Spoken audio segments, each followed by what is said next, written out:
नमस्कार दोस्तों बात करते हैं नीलकमल सिंह के बारे में। दोस्तों नीलकमल सिंह ने भोजपुरी में एक अलगे इतिहास रच दिया है।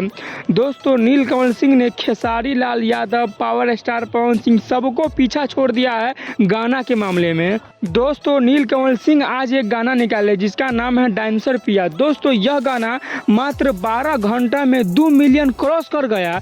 लेकिन वहीं पे खेसारी लाल यादव भी कल एक गाना निकाले थे पेप्सी वाला। दोस्तों इस गाना का एक दिन हो गया था, लेकिन फिर भी यह गाना 1.5 मिलियन से आगे नहीं गया था। लेकिन दोस्तों वहीं पे नीलकमल सिंह को देखा जाए तो मात्र 12 घंटा में 2 मिलियन क्रॉस कर गया था नीलकमल सिंह का गाना। दोस्तों नीलकमल सिंह का कोई भी गाना आता है तो मात्र एक दिन में 3 से 4 मिलियन चला जाता है, लेकिन वहीं पे किसी और स्टार का गाना आता है तो एक दिन में 2 मिलियन भी नहीं जा पाता है।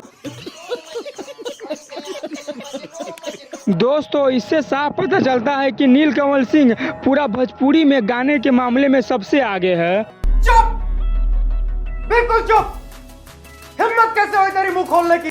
दोस्तों अब बात करते हैं पटना से पाकिस्तान 2 के बारे में। दोस्तों पटना से पाकिस्तान 2 बहुत ही जल्द आप लोगों को देखने को मिल जाएगा, क्योंकि दोस्तों पटना से पाकिस्तान 2 में का जो हीरो है निरहुआ, वह एक इंटरव्यू में बोले हैं कि पटना से पाकिस्तान 2 शूटिंग हो गया है, इसका एडिटिंग हो गया है, सब कुछ हो गया है, इसीलिए इस फिल्म को बहुत जल्द रिलीज कर दिया जाए। दोस्तों अगर रिलीज डेट का बात किया जाए तो निरहुआ ने बोले कि उसको 15 अगस्त तक रिलीज कर देंगे ताकि देशवासियों को यह फिल्म देखने में काफी मजा मिले।